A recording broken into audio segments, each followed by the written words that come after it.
ఆలోచిద్దాం, ఆశీర్వదిద్దాం. ఉమ్మడి నల్గొండ, ఖమ్మం, వరంగల్ పట్టభద్రుల ప్రశ్నించే గొంతు తీన్మార్ మల్లన్నకు మొదటి ప్రాధాన్యత ఓటు వేసి గెలిపిద్దాం.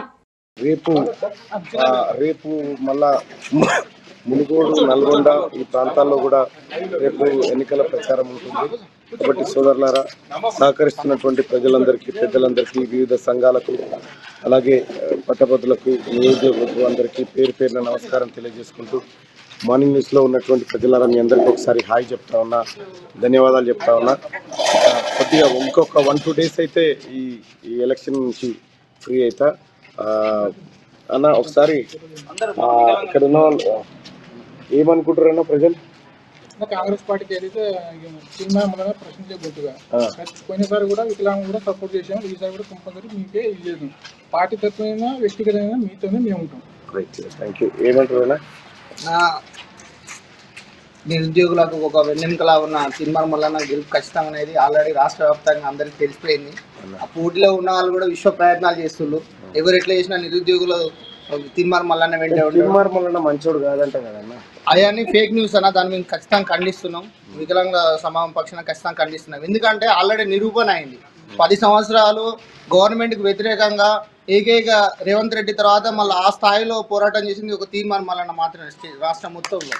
ఖచ్చితంగా ప్రజలందరికీ తెలుసు, నిరుద్యోగులకు ఇంకెక్కువ తెలుసు. ఏమంటారు వరంగల్ ప్రజలందరూ మాత్రము లాస్ట్ టైమే మీది విజయము, నైతికంగా లాస్ట్ టైమే విజయం. ఈసారి మల్లన్న తిరగాల్సిన అవసరం లేదు. అత్యధిక మెజార్టీ తోటి ఒకటే మల్లన్నకు ఒకటే ఓటు, ఒకటే ఇక మళ్ళీ 2-3 అని ఎవరికి వేయకుండా ఒకటే ఓటు వేసి మేము గెలిపిస్తాం అని ప్రజలందరూ ఒక తాటి మీదకి వచ్చి వాళ్ళందరూ తీర్మానం చేయడం జరిగింది. నీ అభిప్రాయం ఏందన్నా తీన్మార్ మల్లన్న మీద? తీన్మార్ మల్లన్న అంటే social fighter. Last MLC election లోనే గెలిచేవాళ్ళు. సో ఈసారి ఇంకా ఆప్షన్స్ ఏం లేవు. Only one Teenmar Mallanna. Thank you. మీరేంటన్నా? నా ప్రభుత్వ 10 ఏళ్ల పాలనలో ప్రతిపక్షం లేని సమయంలో ప్రశ్నించే ఏకైక వ్యక్తి అంటే మీరే.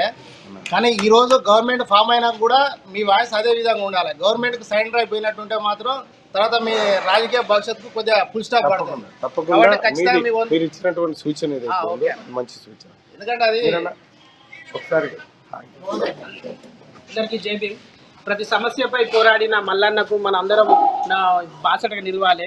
గత ఎన్నికలలో మల్లన్నకు సపోర్ట్ చేసినప్పటికీ కొన్ని కుళ్ళు కుతంత్రాల వల్ల మల్లన్న గెలిపించుకోలేకపోయినాం. ఈసారి ప్రభుత్వం మీద అది ప్రతిపక్షం అని కాదు, ప్రభుత్వం కాబట్టి పోయినసారి ప్రతి ఒక్కరిని ప్రశ్నించిన, ప్రతి సమస్యపై ప్రశ్నించిన మల్లన్నను ఈసారి మనం చట్టసభల్లోకి పంపించి పెద్దల సభల్లో మల్లన్న నిలబెట్టాల్సిన బాధ్యత మన ప్రతి గ్రాడ్యుయేట్ పై ఉన్నది. కాబట్టి మనం మొదటి ప్రాధాన్యత ఓటును మల్లన్నకు ఇచ్చి ఓన్లీ వాడు ఒకటే నెంబర్, ఒకటే సంఖ్య వేసి మిగతా వారికి ఎవరు లేకుండా ఇప్పుడు ఊహించి ఏ ఇండిపెండెంట్ కానీ ఏ మిగతా టీఆర్ఎస్ పార్టీ కానీ ఎవరికి కానీ కూడా సపోర్ట్ చేయకుండా మల్లన్నకే మొదటి ప్రాధాన్యత వచ్చి మనందరం గెలిపించాల్సిన బాధ్యత ఉన్నది. మల్లన్న చెప్పిండు ఇంతకుముందే, మనం కాంగ్రెస్ మేనిఫెస్టోలో ఉన్న ప్రతి సమస్య ప్రతి యువకునికి కానీ ప్రతి మేనిఫెస్టోలో ఉన్న ప్రతి దాన్ని చేపించే బాధ్యత, అమలు చేపించే బాధ్యత మల్లన్న చెప్పిండు. Thank you so much. ఇది వరంగల్లో ఉన్నటువంటి ఇది government home for disabled boys home. ఇది మనం ఒకసారి చూడొచ్చు. దానికి సంబంధించి బోర్డు ఇక్కడికి ఇచ్చేయడం జరిగింది. ఇక్కడ కొంతమంది పట్టభద్రులు ఉంటే వాళ్ళందరినీ కలవడానికి రావడం జరిగింది. ఆలోచిద్దాం, ఆశీర్వదిద్దాం. ఉమ్మడి నల్గొండ, ఖమ్మం, వరంగల్ పట్టభద్రుల ప్రశ్నించే గొంతు తీన్మార్ మల్లన్నకు మొదటి ప్రాధాన్యత ఓటు వేసి గెలిపిద్దాం.